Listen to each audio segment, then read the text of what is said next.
Adam, how are you doing today? I'm good. How are you? Really good. Such a pleasure to talk to you today.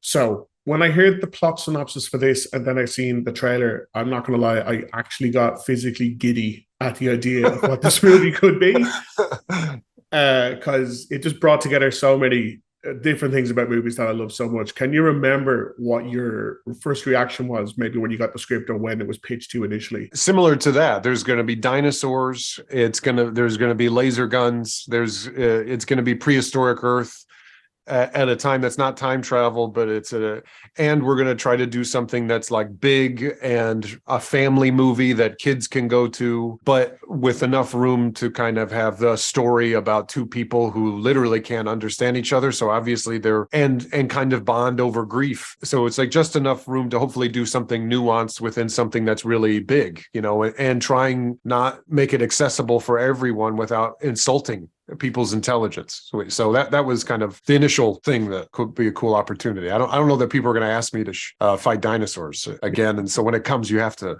grab it, I guess. Absolutely. It is a rare opportunity. So Yeah, I yeah. I'm I mean this is a massive compliment. It reminded me of like a fantastic 80s movie. Like I had like an 80s high Mm. concept idea, but with a very modern kind of sensibility and storytelling in it.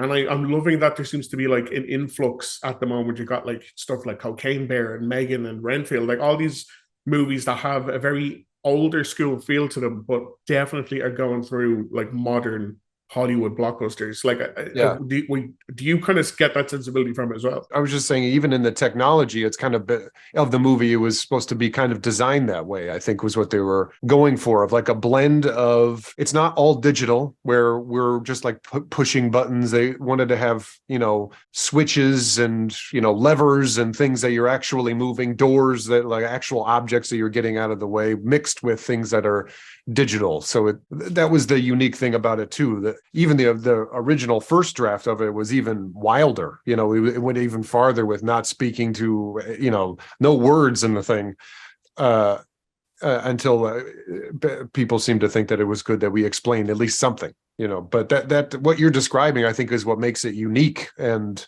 not so a thing that people have seen a million times, hopefully. And oh, absolutely. And your character in this is really put through the ringer physically. Some of the stuff in it, I was again in the screen, I was wincing for you and with you on screen. So congratulations on that. But when it comes to the physical stuff, when it comes to the stunts, would you lean more towards the Tom Cruise end of stuff where you're like, yeah, throw me in there, get me doing everything?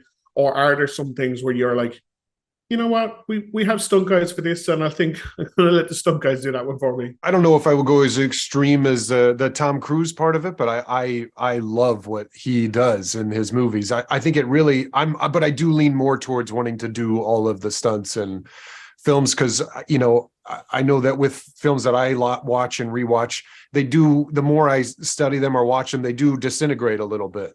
And a physicality of a character for me is really important to try to keep it consistent. So if there's enough time to do that, then if it's something that's big, I'd be of the mind that then you got to do it, because I can always kind of tell when the stunt team, the guy switches over. Just the physicality is just enough difference that I feel that I want to tell. And if I can make it 2 degrees better, then why try to go the other way? But always, sometimes you're kind of racing time, or they've come up with a new concept, and then it gets to a point where it might be dangerous in such a limited amount of time to do the thing. But if ever it's pre-planned and you have the time to kind of rehearse it and make sure, I'm always of the mindset that you should totally do it. But that's my insane way of thinking.